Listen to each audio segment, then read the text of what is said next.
Welcome back, bitches. I am Dr. Radhika. This is Luna snoring away. It wouldn't be the same if she wasn't in all of the episodes snoring away after her walk.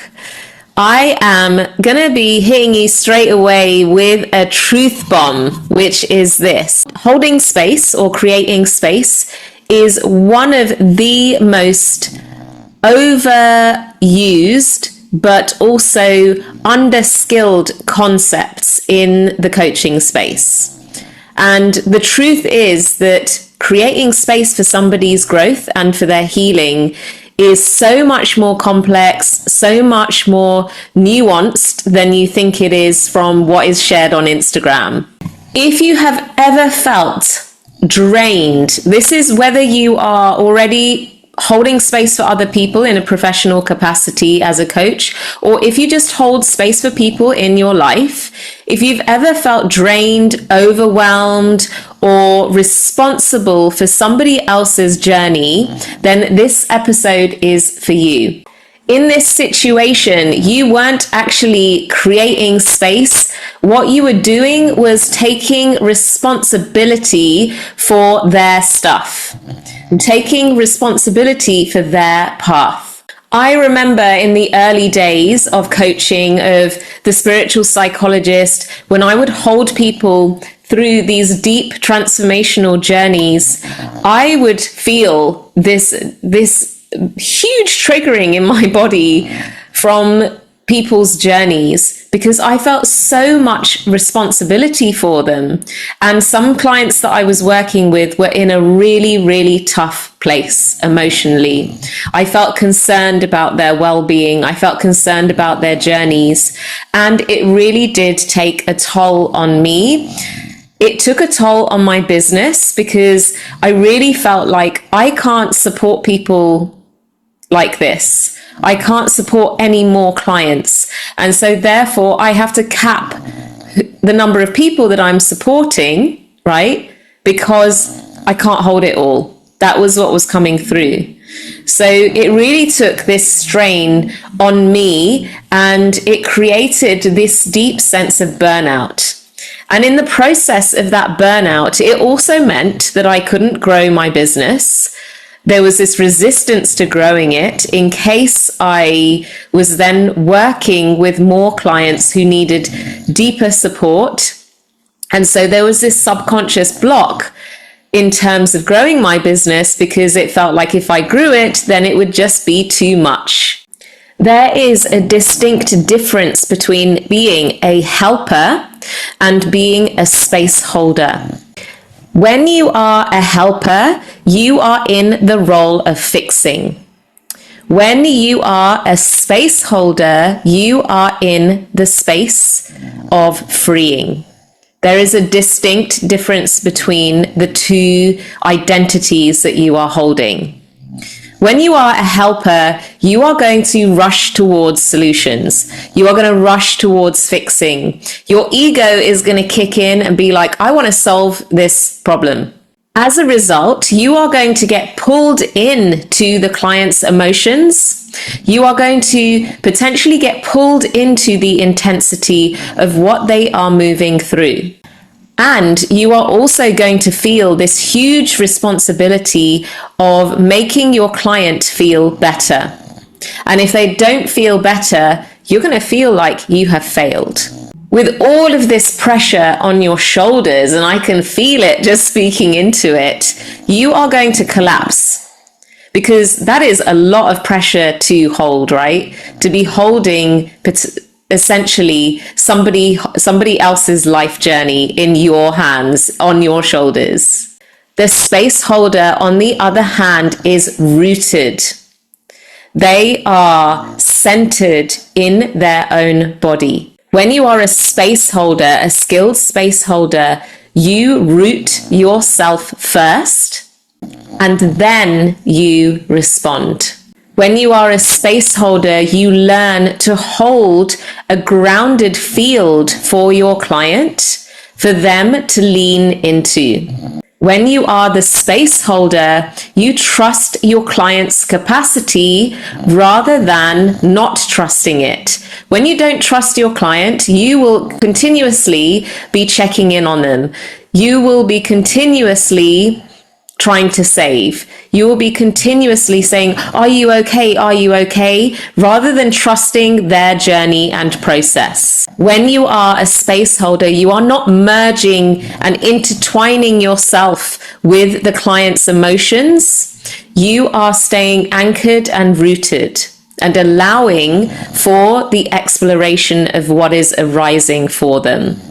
And so as a space holder, you learn to care for your client with emotional maturity. I want to teach you 3 layers, 3 foundations of true, authentic transformation when you are space holding for your client as a coach, as a guide, as a healer, however you desire to frame yourself. Layer 1 is having that psychological understanding. All of these layers are going to support you to create some distance and not get intertwined with the client's emotions. First of all, you want to bring that space holder distance, right? Your client may be moving through things which are really emotional. That can bring up things for us, right? Because we are human. But we get to bring in, first of all, this lens of psychological understanding. Rather than getting intertwined with the client's emotions, we get to think about how emotional wounds are creating a pattern for the client. How are emotional wounds surfacing for the clients? What is it that you've seen in your work with them already, or patterns you've seen already with them, that is bringing up so much emotion and somatic response in their body? So you get to come into this role as a bit of an investigator, a bit of an explorer, where you are looking at this from an exploratory lens. How is it that your clients' childhood experiences, their conditioning, their culture, how is it that is creating a response for your client, right? So you're understanding what are the factors that have meant that your client is responding in a particular way. When you are bringing in this lens of psychological awareness and understanding, it creates a healthy and safe distance from getting immersed in emotion. And what you are doing as well is that you are bringing in this lens of, okay, what is going on for this person which is triggering this big response? Is it that they don't feel safe and this triggers deep wounds of a lack of safety from their childhood? Is it that they don't feel heard? Is it that they feel that they don't belong, or they are having a huge fear response of reprimand, for example? All of these patterns are likely to have been experienced from and within childhood as well. Layer 2, invite in that understanding of embodiment and nervous system regulation. We go into this in depth in the Academy of Healing, which is my 12-month coaching certification. You have to understand what is going on for your client at a nervous system level. Are they in a fight-flight response? Are they in freeze? Are they in a space of fawning?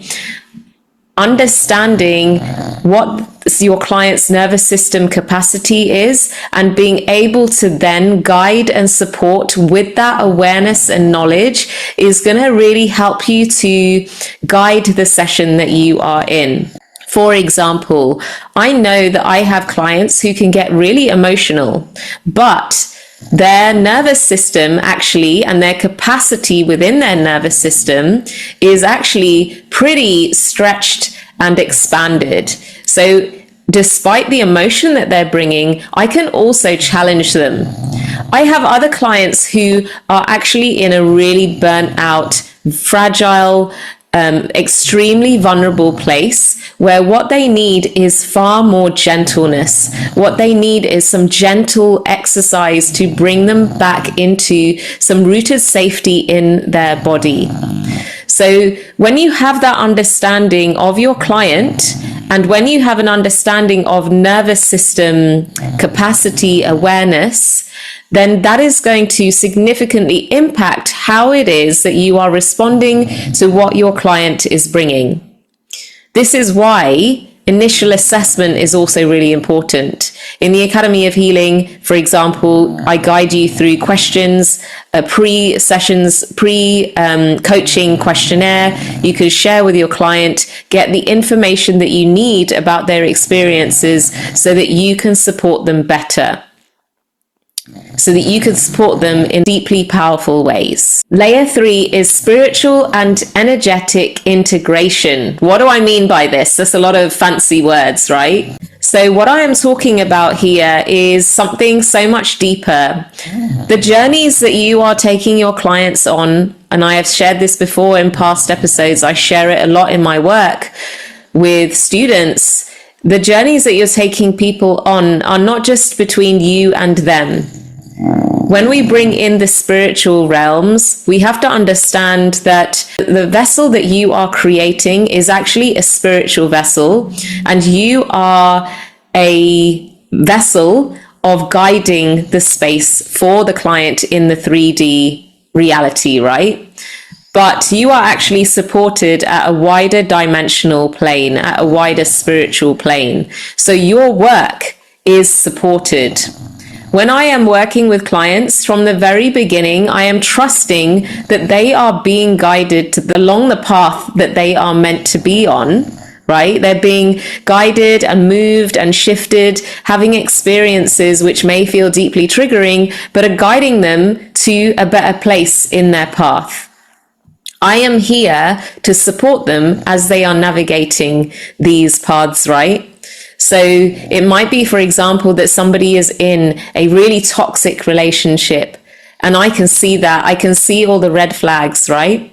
My role is not necessarily to get them out of that toxic relationship. It is to support them to understand what is healthy for them and what isn't. And it's part of that process. I will make it very clear if I feel that there are red flags arising in that relationship. So I am also, though, trusting that it is not my responsibility to get them out of that relationship. I can only guide them. I can support them to build their advocacy. I can support them to understand what might be a powerful next step for them on that journey. That's quite a heavy topic, right, that I'm talking about there. But this is the same with anything. If somebody, for example, if you're coaching somebody around their business, or you're coaching somebody around their fitness, or whatever it might be, it is exactly the same concept, right? You are not just leaning on information and understanding. You are leaning on intuitive wisdom that is coming through your body. You are trusting what it is that you feel you may need to share with them as a reflection of what it is that they're sharing with you. You may feel this intuition to stop and to pause. You may feel an intuition that your client is so in their head and you actually need to really drop them into the body. And that's what your work is. So you get to trust these pieces that are coming through for you. In a society where it is so evidence-based, where we are taught that actually we have to trust a piece of paper and research rather than our own intuition, we can really end up losing a depth to our work because we are denying our own spiritual selves in the process. So we get to listen, we get to deepen into the wisdom that is coming through in our bodies in terms of how we are supporting somebody, and trusting the wider journey of the path that they are on and also the path that you are on. When we merge these three realms, which I do in my work, which is what I teach, the freedom expansion method, when we bring in psychology, embodiment, spirituality, we work in such a powerful way. When you bring these three dimensions together, your medicine becomes so potent because you bring in that really important psychological trauma-based understanding alongside the wisdom of the body, alongside spirituality, and where you are being guided and where they are being guided on their path. If you are feeling burnt out, overwhelmed by other people's problems, other people's emotions, it's really important for you to step back and to really revise and reflect on how it is that you are working and operating, because it is not your client's fault, right? They're bringing what they need to bring. It is actually your responsibility to show up in that embodiment and boundary. And when I say boundary, what I am saying here is that there needs to be this energetic piece where you are in full trust of, I am a space holder, not a helper. I am in full embodiment of, I am here to guide, not to fix. I want you to practice next time you talk to a friend, next time you talk to a client. Can you step into that identity of space holder rather than helper? See what it feels like. Tune into what that feels like in your body. How does it feel to be in that energy and identity rather than being in the identity of fixer? Let me know, drop in the comments how this is landing for you. If you know that your soul is craving depth, that you are here to be a powerful space holder for others, that you have a vision and you have these incredible gifts, but you don't know how to bring it together. You want to support people, but you want to do it with this level of integrity as well, then the Academy of Healing could be a really beautiful 12-month journey for you.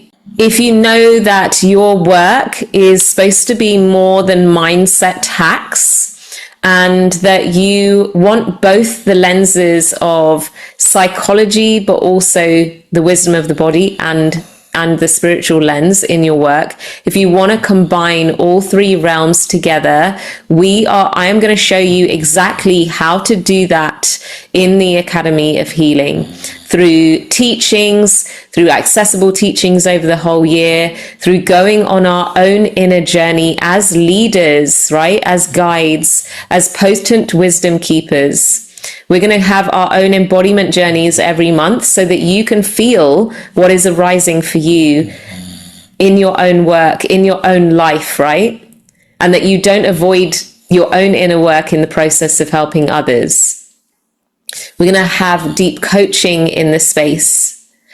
And all of this is going to transform you as a guide for others, but also as a guide within your own life, as a leader of your own life and business as well. Everything that I am talking about here, life, being a space holder, being a business owner, it is all connected around who you are as a woman.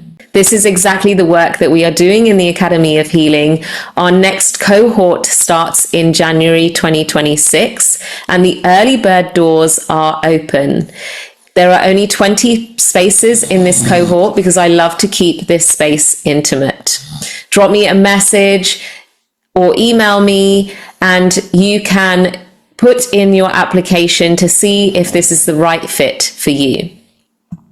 If you want to dip your toes in and you're not quite ready for the Academy of Healing yet, then I would encourage you to join my free course, Activate the Healer. This is a 4-part course. It's going to get you on your way to really cultivating and shaping the kind of work that you are here to do on this earth. I will finish this episode here. I hope you have a tremendous week, and I will see you next time for more episodes on The Spiritual Psychologist. Sending you so much love.